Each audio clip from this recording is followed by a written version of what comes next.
जय जय राम कृष्ण हरे राम राम जय जय राम कृष्ण हरे जय जय जय जय.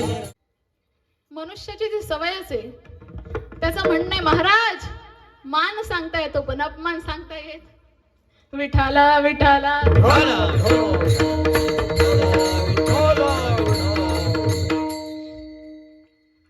मग महाराज हा संसार कसा आहे आपल्याला सगळं काही माहितीये. कोणी कोणाचं नाही हेही आपल्याला माहितीये. पुत्र नाही पत्नी नाही आई वडील नाही कोणी नाही पण तरी संसार आपल्याला सोडवतो का? हा एवढा वर्ष झाला आपण परमार्थ करतोय पण कोणी असं म्हटलं का आतापर्यंत खूप केलं आता संसारावर तुळशी पत्र ठेवायचं आणि जायचं वारीला? हा कोणी असं दिसणार नाही. परंतु काही हरकत नाही माऊली. संत त्याही ठिकाणी म्हणतात संसारी असावे असोनी नसावे भजन करावे. संसारात राहून देखील आपण त्या संसारापासून अलिप्त राहायचंय. जसं चिखलात असणारं कमळ ते चिखलात उगवतं बरोबर पण त्या चिखलापासून अलिप्त आहे ना तसं संसारात राहायचंय. परंतु हा जो संसार रूपी चिखल आहे ना त्याच्यापासून अलिप्त राहून त्या भगवंताची प्राप्ती करून घ्यायची तर आपल्या आईच्या ज्या प्रसूती वेदना आहेत त्या फळाला येतील. विठाला विठाला विठाला विठाला विठाला. तुम्ही म्हणणार महाराज आम्हाला माहितीच आहे की परमार्थ हा करायचाच आहे देवाची प्राप्ती करून घ्यायचीच आहे पण मग कसं करायचं? प्रत्येक गोष्टीला काहीतरी रीतभात असते का नाही? प्रत्येक गोष्टीला एक काहीतरी प्रोसेस असते. मग सगळ्यात पहिला टप्पा माऊली हरी प्राप्तीसी उपाय धरावे संतांचे ते पाय. जर देवाला प्राप्त करून घ्यायचे तर संतांना सद्गुरूला शरण गेलंच पाहिजे कारण सद्गुरू शिवाय दुसरा कुणीच आपल्याला या संसारात तारू शकणार नाही. अभंगाच्या पहिल्या चरणात सद्गुरू वाचोनी संसारी तारक सद्गुरू वाचोनी संसारी तारक सद्गुरू वाचोनी संसारी तारक सद्गुरू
या संसारातनं तारू शकेल.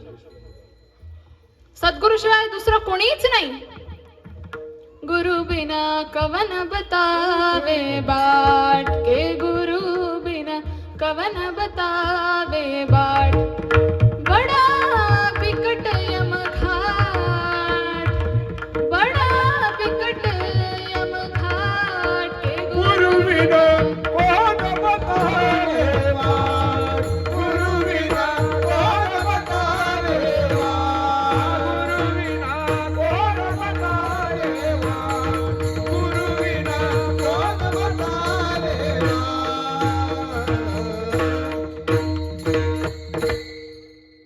गुरुशिवाय दुसरं कुणीही ती वाट आपल्याला दाखवू शकत. तुम्ही बघा ना माऊली, आपण ह्या मृत्यू नगरामध्ये जन्माला आल्यानंतर आपल्याला किती गुरु लागतात तो. दत्तगुरूंनी तर संपूर्ण जगाला गुरु मानलं होतं, कारण प्रत्येकाकडनं काही ना काही चांगला गुण शिकण्यासारखा. परंतु जे ह्या संसार मायेतून आपली सोडवणूक करून देतील ते खरे गुरु. तुम्ही म्हणणार महाराज गुरु नेमका असावे कसे, आम्हाला कसं कळणार. तर आमचे सद्गुरू श्रीपाद बाबा कायम सांगायचे, गुरु करावा बळकट, त्याचे धरावे मनगट, प्रश्न विचारावे दोन, आधी देव कोण आणि मग मी कोण. आणि ह्या प्रश्नाचं जो उत्तर देऊ शकेल तोच खरा गुरु. विठ्ठल विठ्ठल.